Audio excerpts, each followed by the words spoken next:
Asia কাপের দল ঘোষণা হয়ে গেছে, দলে জায়গা পেয়েছেন প্রত্যাশিত প্রায় সকল ক্রিকেটার, কিন্তু আলোচনার টেবিলে কোথাও ছিল না একটি নাম, সাব্বির রহমান রুম্মন।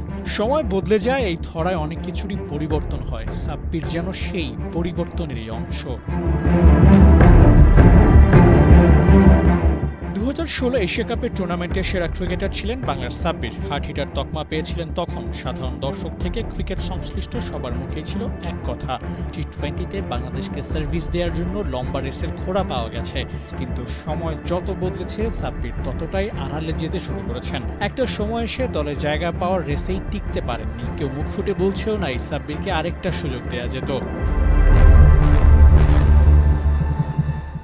বদলেছে তো অনেক কিছুই। 2014 সালে অভিষেক করে 2016 সাল পর্যন্ত 27টি টি-20 ম্যাচ খেলেছিলেন সাব্বির।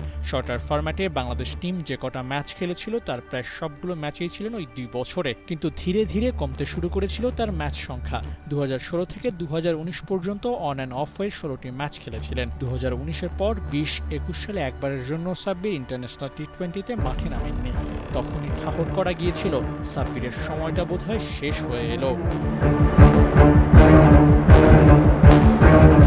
কিন্তু 2022 সালে কামব্যাক করেছিলেন ঠিকই, কিন্তু ম্যাচ খেলতে পেরেছিলেন মোটে 4টি। এরপর আর দলে জায়গা হয়নি, কারণ তাকে যে সুযোগ দেওয়া হয়েছিল তার সঠিক ব্যবহার তিনি করতে পারেননি।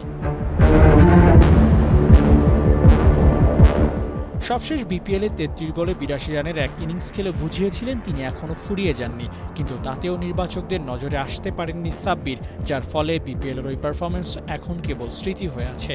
অথচ 11 বছরের ক্যারিয়ারে এখন সাব্বিররাই দলের অটো চয়েস হতে পারতেন।